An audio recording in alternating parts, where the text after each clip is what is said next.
영상 시작 전 안내 말씀 드립니다. 이 영상은 애니메이션 마음이 외치고 싶어의 중요한 스포일러를 포함합니다. 그리고 작품을 보지 않으신 분들은 이 영상의 내용을 이해하기 조금 어려우실 수도 있습니다. 영상 시청에 참고해 주시길 바랍니다. 이 작품은 준이 만든 뮤지컬의 이야기를 이 시점에서 또 한 번 반복시키려는 연출 의도가 깔린 것으로 보입니다.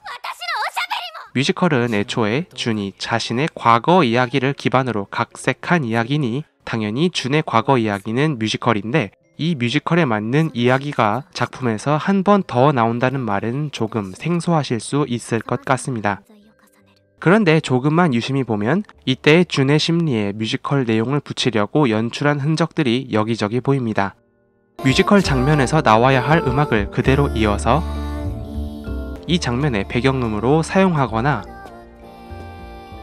준이 있는 장소에서 나오는 말인지 아니면 뮤지컬에서 나오는 말인지 모호하게 만드는 이런 화면 같은 것이 있죠.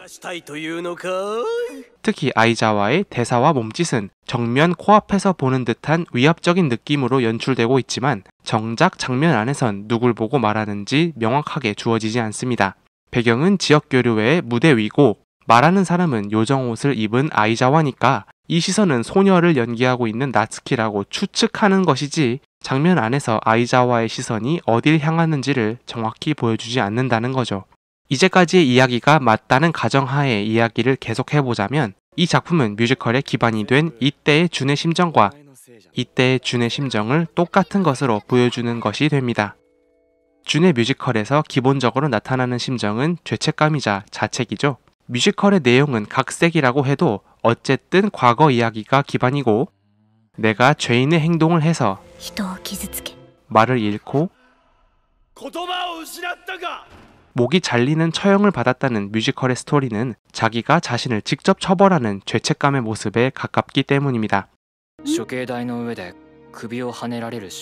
즉, 준은 부모님이 이혼한 일을 자신의 말이 없었다면 벌어지지 않았을 일이라고 자신에게 책임을 덮어 씌운 거죠.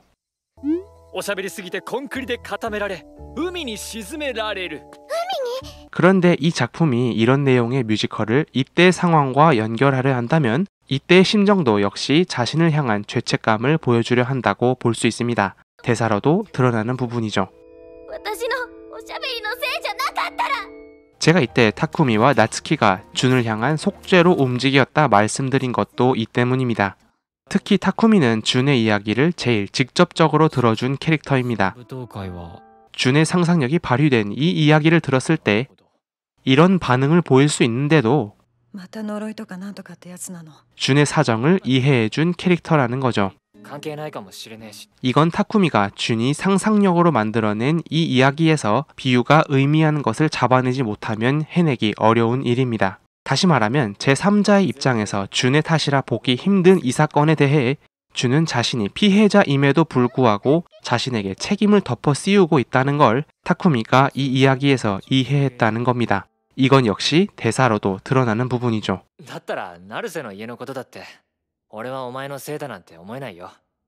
그걸 알고 있는 타쿠미가 준을 좋아하지 않는다는 말을 하고 그걸 타이밍 나쁘게 준이 들어버린 것은 타쿠미로서 상당히 큰 실책입니다. 주변은 이 사람이고 저 사람이고 준을 마치 사회 부적응자와 같은 취급을 하고 있었습니다. 게다가 여기에 엄마까지 가세한 상태죠. 이런 상황에서 타쿠미가 준을 대신해 말해주는 일이 많이 있었고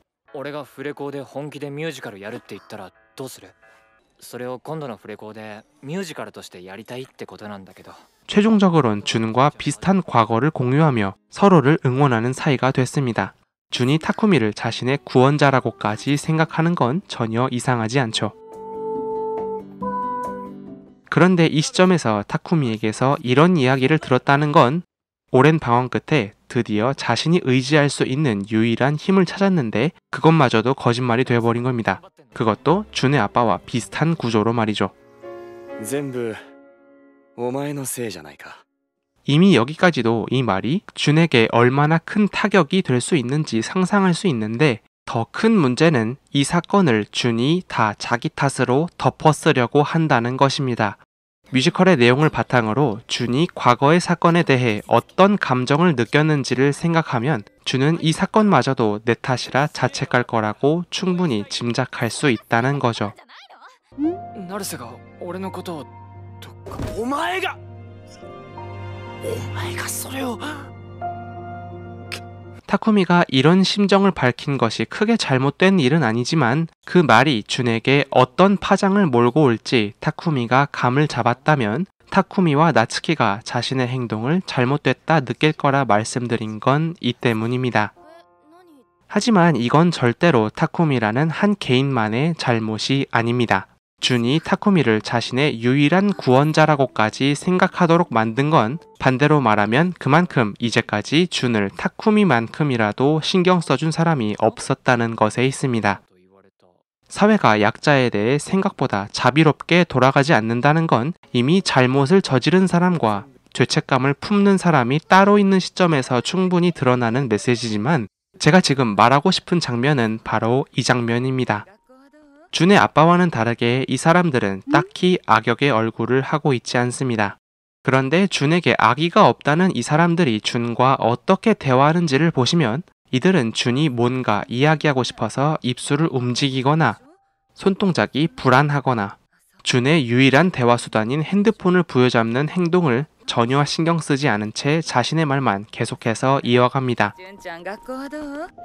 いろんなところで噂になってて、もう私が憎いの？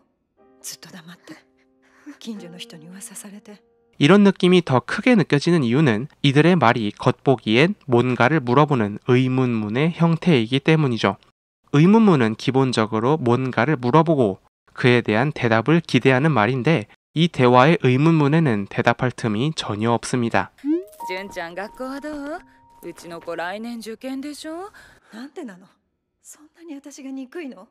ずっと黙って 이런 장면도 보시면 단 한 번의 사건으로 부정적인 말들이 얼마나 걷잡을 수 없이 퍼지는지 느낄 수 있죠. ちょっと最低だよね、成瀬さん。 준을 둘러싼 환경이 이런 모습이었기 때문에 준이 이룬 성장은 그래서 더 극적이고 더 대단하게 느껴지게 됩니다. 卵は私。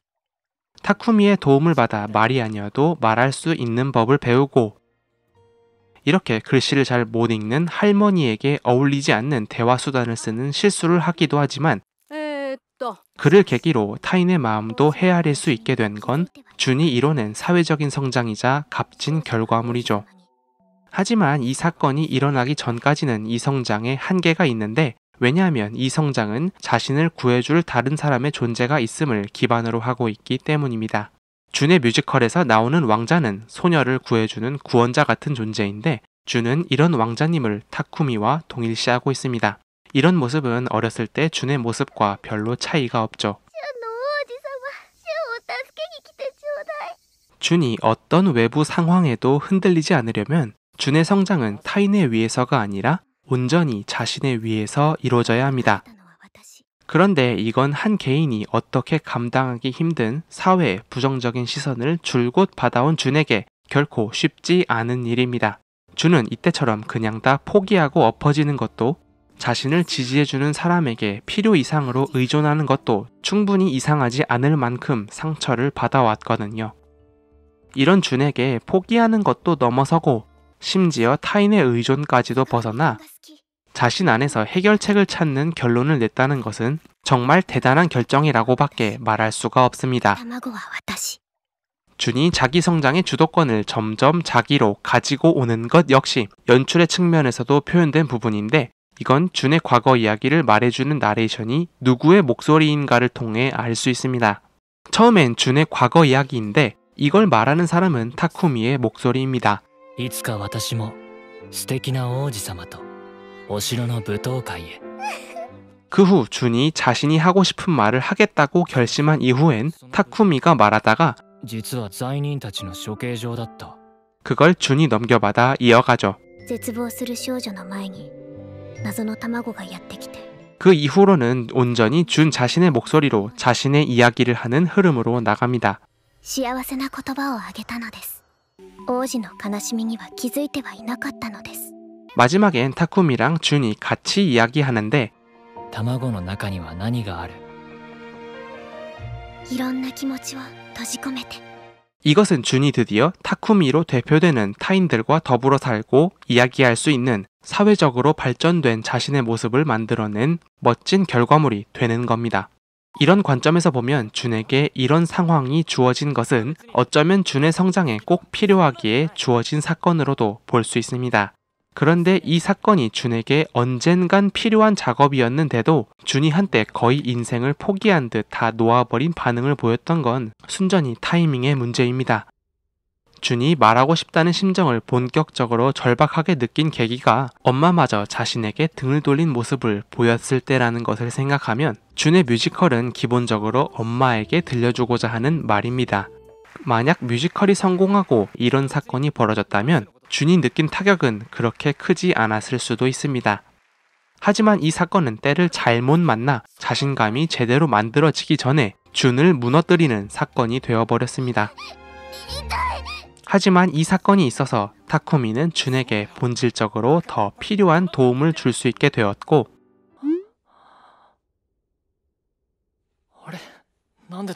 준은 이 진심 어린 타쿠미의 모습 때문에 자신의 성장의 의미를 되찾음과 동시에 그 성장을 자신에게 옮겨 심는 두 작업을 한꺼번에 할 수 있게 됩니다. 出たよ。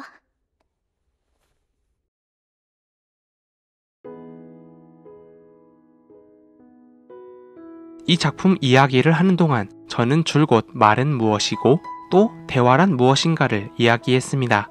하지만 만약 저한테 말이 뭐냐 딱 집어서 말해보라고 하신다면 저는 여전히 그에 대한 대답을 내기 어렵다고 말할 것 같습니다. 말은 개개인마다 받아들이는 게 다 다르지만 또 누구나 비슷하게 받아들이는 부분도 있습니다. ちょっとありえなくない？ 말은 상처가 되기도 하지만 치유가 되기도 하고 말을 가려서 해야 한다고 말하지만 말을 가리지 않는 게 되려 필요한 순간도 있죠. 결국 쓰기에 따라 아무것도 안 되면서 또 뭐든 되는 게 말이라는 것이겠죠.